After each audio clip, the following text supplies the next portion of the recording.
Hello, everyone. Welcome to the Totally Well Show. I'm your host, Joyce Strong. The Totally Well Show is a place where we get curious, ask questions, and explore everything to do with health, wellness, fitness, and all the things it takes to help you live the highest quality, most fulfilling life. I'm here today with Francesca Verri, and Francesca is a life architect. We're going to tell you more about that. She does holistic lifestyle coaching, and she's a professional organizer. Mm-hmm. You'll find her at Francesca Verri, Verri.com. Also on Facebook and Twitter, Very Well, Verriwell. We'll remind you at the end of the show. Welcome. Thank you. So, a life architect, I'm seeing a blending of terms that maybe speaks to where you came from. So can I ask you, what got you into this? Yeah. Oh gosh, what got me into this? I think, especially with the professional organizing, Yeah. I don't think I ever thought of myself as super organized. But in the work that I did, I was an assistant dean at a college just outside of Boston. Yeah.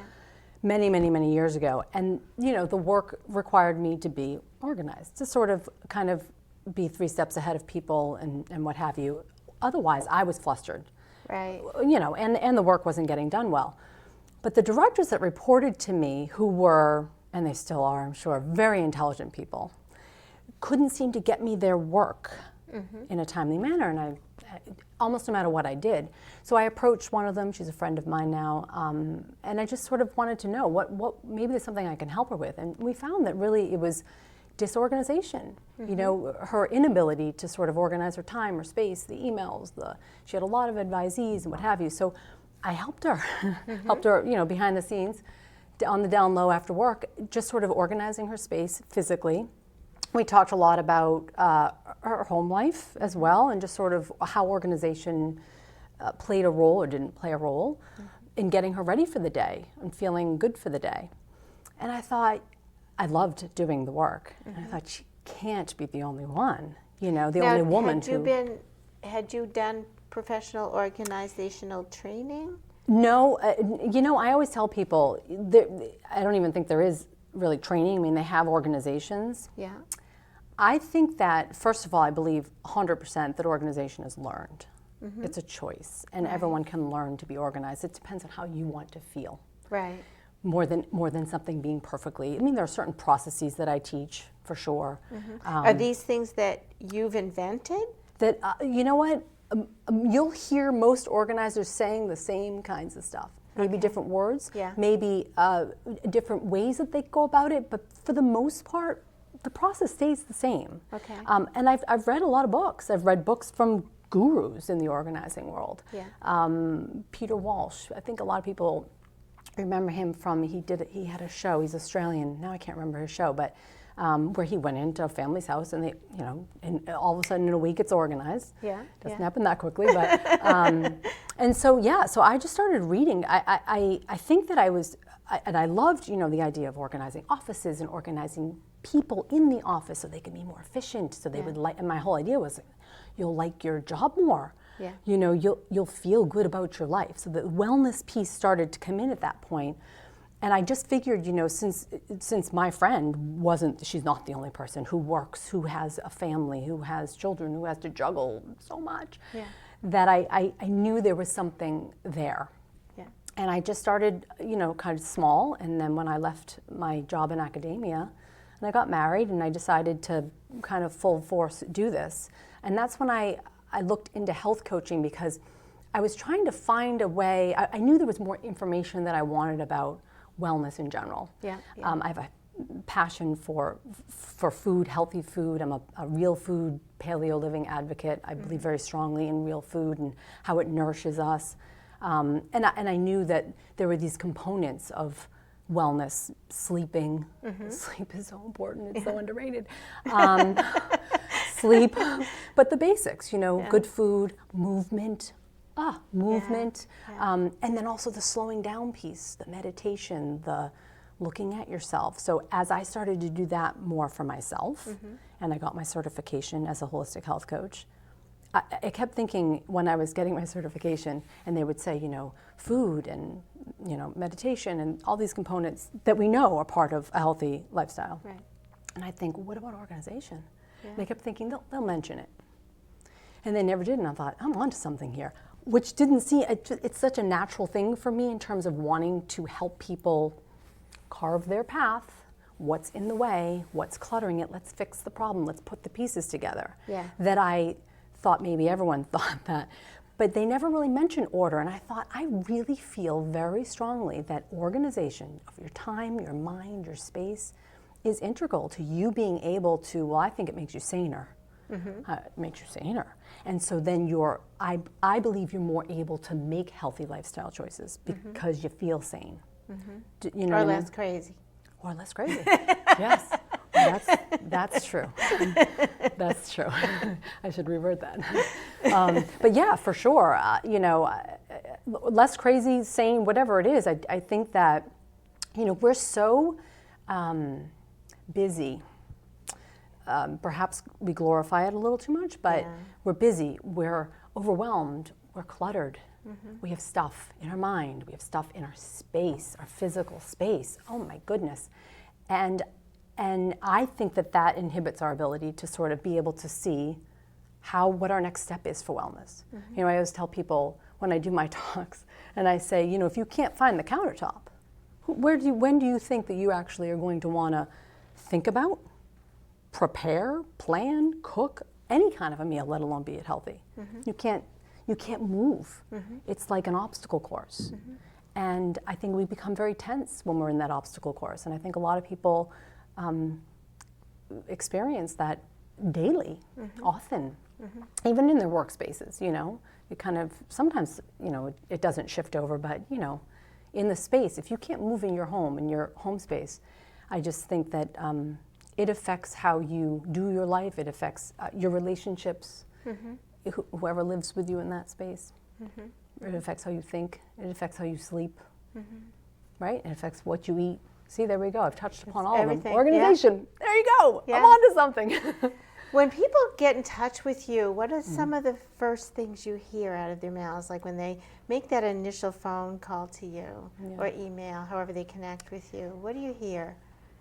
So if they're calling about sort of specifically health coaching, there's always an aspect of organization that they end up talking about.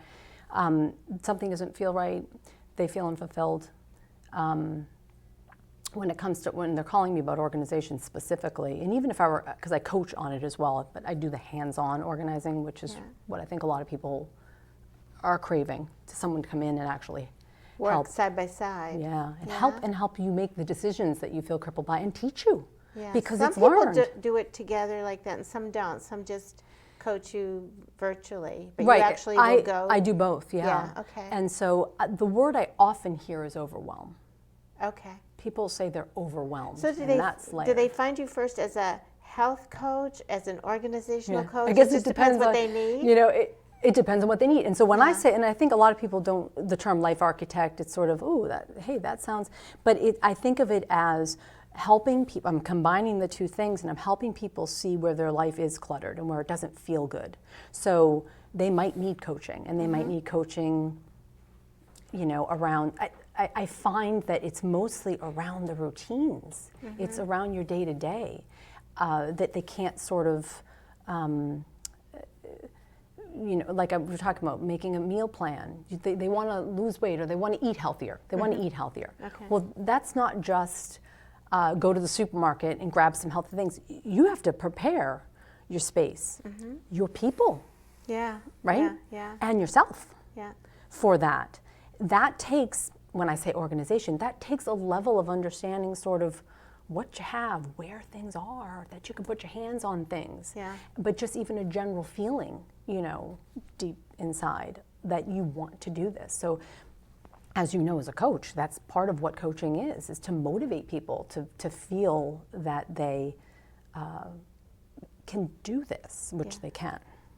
Right? I love the term architect. The more I think of it, I'm like watching you talk and using your hands. And I'm Italian. Yeah, it's great.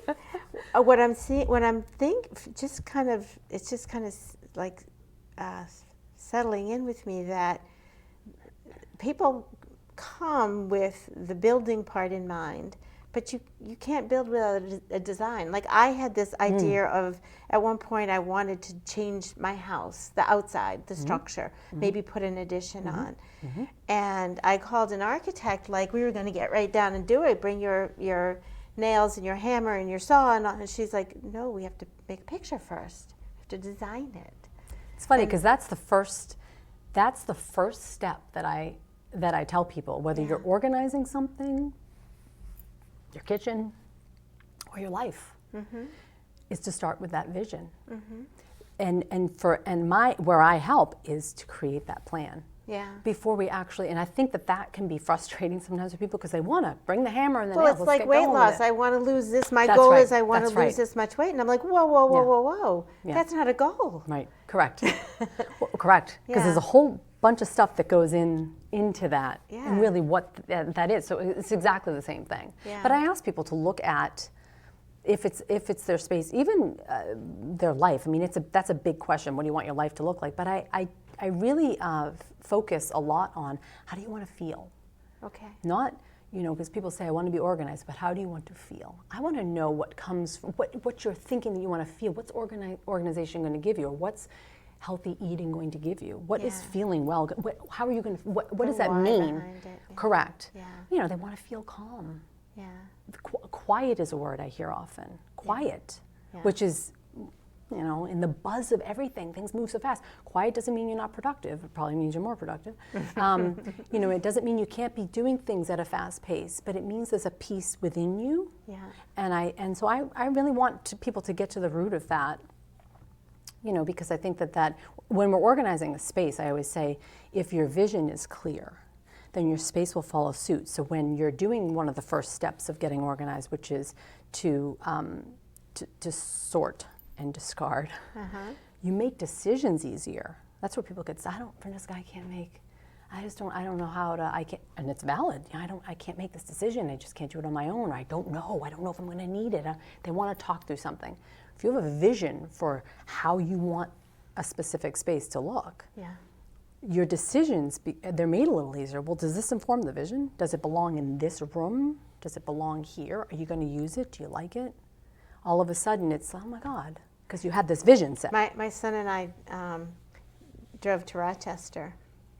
So it was a long drive, New York. So we were in the car for, 15 hours together over the weekend. And oh, wow. And he's in his 20s.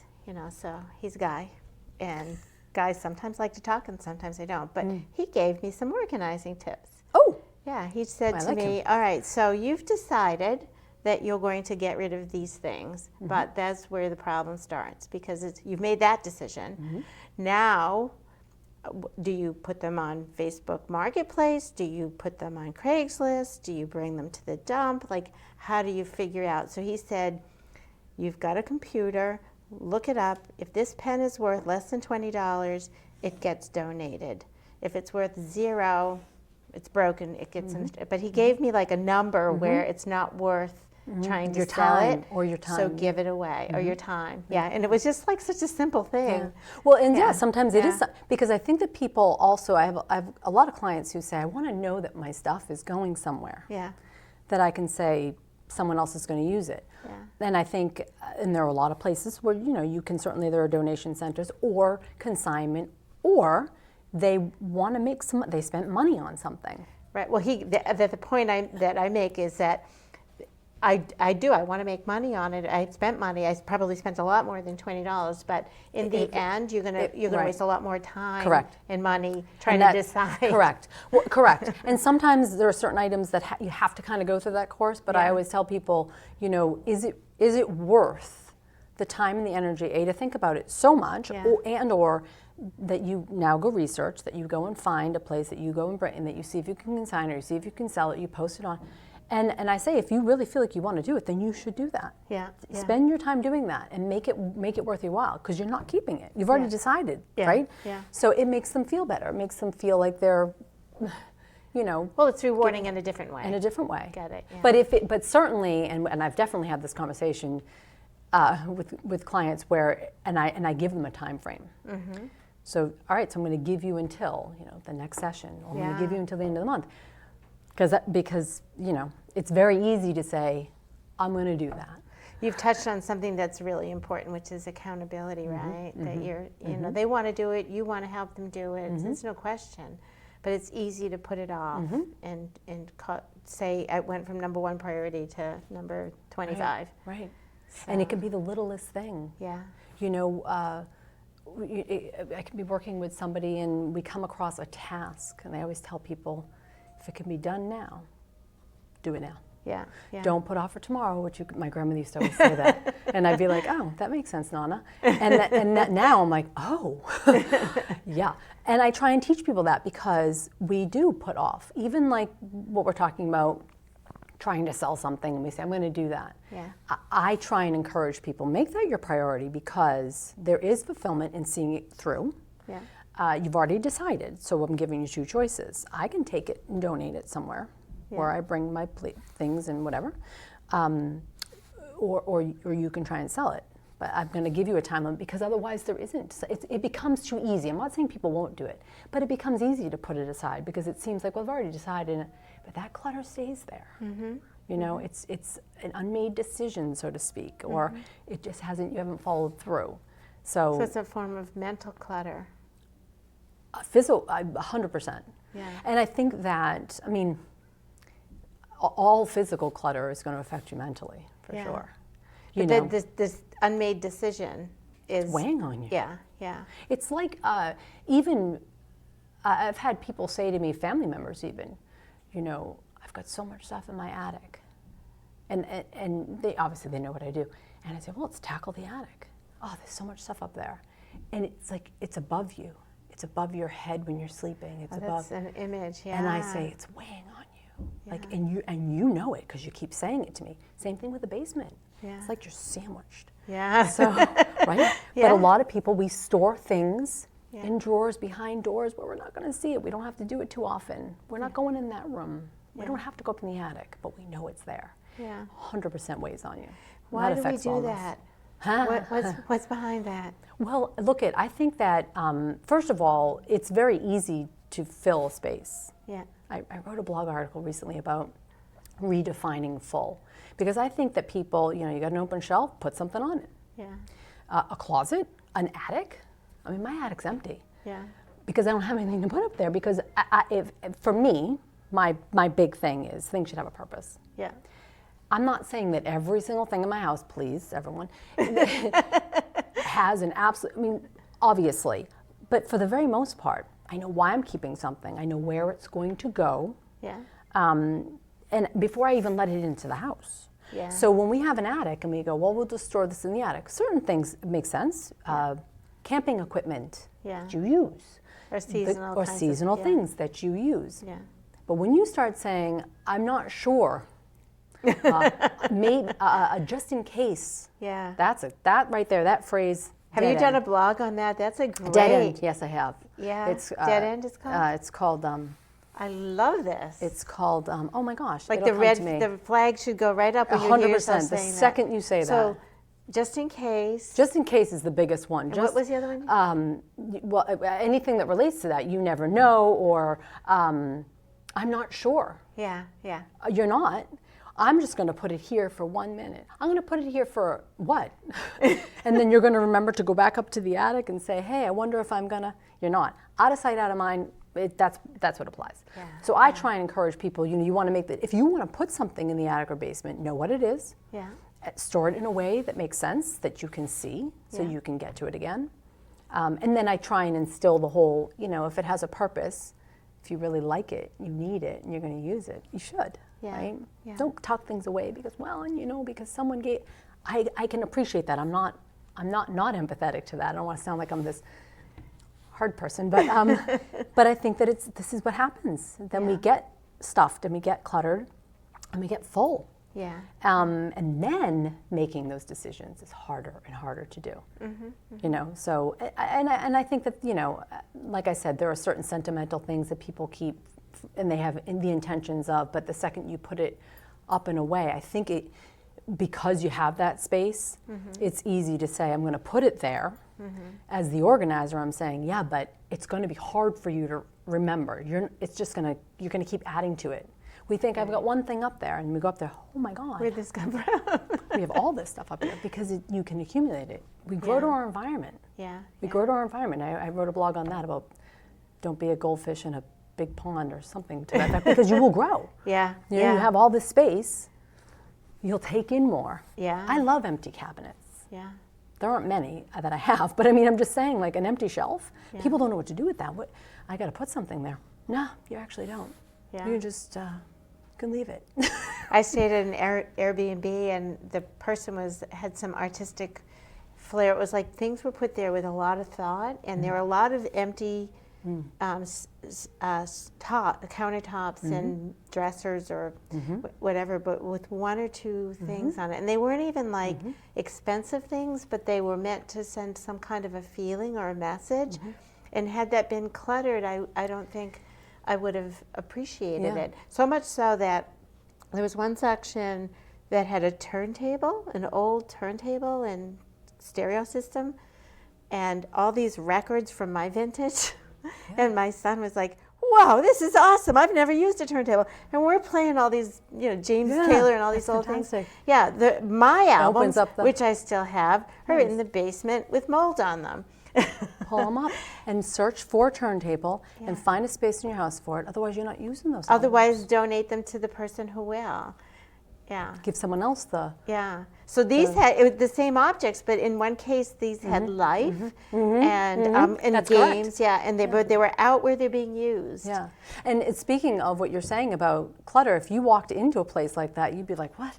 And that I was teaching a class recently, and I showed a picture of a bedroom.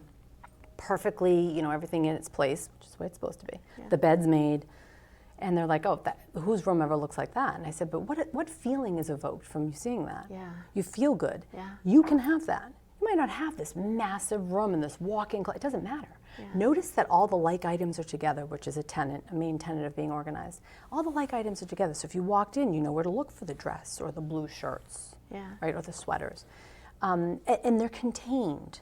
Yeah. Things aren't just all over the place. I walked into that place and I was beautiful. Home. Yeah.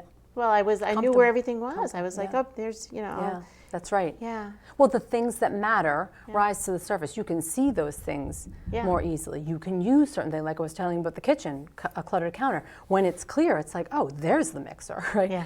I'm going to make this. Or do you know what I'm saying? You see your ability to use the space in a way that benefits, especially your wellness when it comes to the kitchen, eating, or the bedroom, sleeping. Yeah. An area where you meditate. If it's all crazy, it's hard enough to quiet your mind. Don't let all this other stuff, right? So. We're getting down on time. I just wanted to touch a little bit on, because I know that on your website you've identified as a health coach. So beyond the organizing, do people come to you with weight loss or nutrition or other issues like that as well? Yeah, definitely. All of the above, really. People, like I said, they usually come to me because something doesn't feel right. They have some sort of goal in their life to be healthy. Yeah.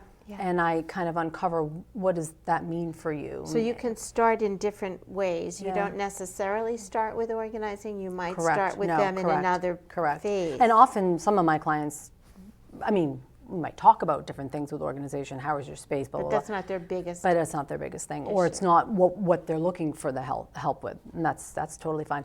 People come because they want to revamp their diet, or they want to find ways to incorporate more healthy eating, or even just adding in. I have a client adding in meditation, adding in journaling, adding in the slow down, adding in the how do I create my day, right? To feel better about myself. Do you do anything with relationships? Like if somebody's having trouble in a relationship, whether it's child or parent or spouse? I haven't had people that specifically need that. And if someone did, there's only so much, because really as a coach, I'm there to motivate and support, not really give you advice. I'm not a relationship coach. Okay. So I would I would probably find somebody who's specific for that. You know, Right. I'd probably call you and say, do you know someone who's a relationship coach? Yeah, we'd call Damari. Tomorrow, that's right, exactly. There you go, Yeah, exactly. yeah, I always like to find, I think that a lot of us are doing this fantastic work and we come at it from different angles. Yeah. And it all matters because there are all these different pieces. And so whoever can help fill the gap or help me put the piece together, I'm all for it. Yeah. Yeah. So we have about 3 minutes left. Okay. I just wanted to make sure people can reach you. Yep. So again, will you remind me of your website and your social media contacts? Yes. So it's my name, Francesca Verri, Yeah. Verri.com. Yeah. And social media, Facebook and Twitter are at Very Well. I also have an Instagram page, but I think it's my full name, Francesca Anna Verri.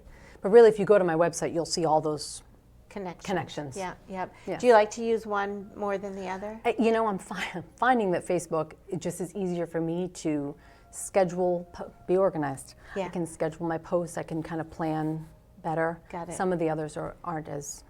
Yeah, I like. We all have our favorites, and Yeah. so I like to ask people that just so they'll know how Yeah. to best get in touch. Facebook, yes.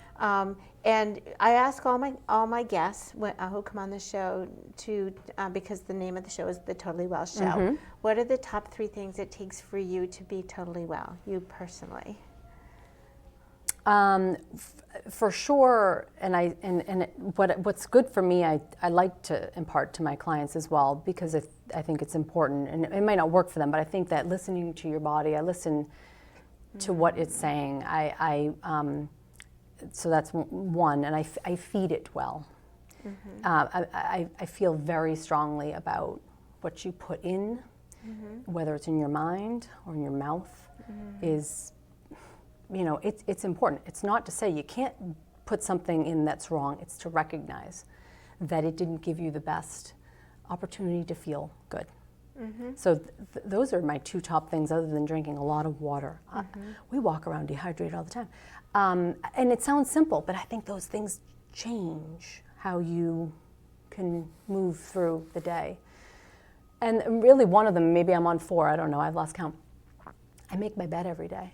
And people make a little joke about it. I've written about it before and be, oh yeah, that's right. No, the way you start your day really can dictate how the day is going to go. And I think that a made bed, my mother always said this, you get out of your bed, you make your bed. Oh, okay, that's what I'll do. And I just didn't think not to. And I got married and I said, oh, when we get out of it, we have to make sure we make the bed. And he said, oh, okay. And I said, great, perfect. I married the right guy. Because, you know, first of all, it's a great little check mark. Yeah. Excellent. You've accomplished something. Yeah. Succeeded already. Succeeded already, and it's neat. Yeah. It's tidy. You've left something tidy, so you're starting the day off tidy, so to speak. Yeah. But I also think you come back to your bedroom. If the bed's unmade, that's a form of clutter. Yeah. So you're more likely to take off your clothes, throw them on the bed, throw them on the floor. Ooh, a trigger. Yeah.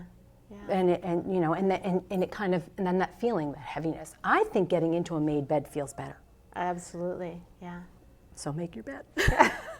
I've gotten in the habit of doing the dishes in the morning if there is any leftover from, just clean up. Yeah, think about it. Clean surfaces, and it's not about perfection, but clean matters. I like to leave the house in the morning with it taken care of. Because you're coming back to it. Yeah. Yes. Yeah. I like to leave my desk at night that way, because I'm going to come, it beckons me to want to do work when it's more, if I leave it disheveled, it's the same thing with the bed. I also heard emptying a trash can. And a full trash can will make you, That sounds, that's along the same lines. That's great, actually, yeah. Well, we're out of time. Oh, I wish we had hours more to talk because it's so fun to hear. We'll do it again. Yes, I'd love to, yeah. Okay. So thanks so much for being a guest Thank you. today. Thanks for having me. You're welcome.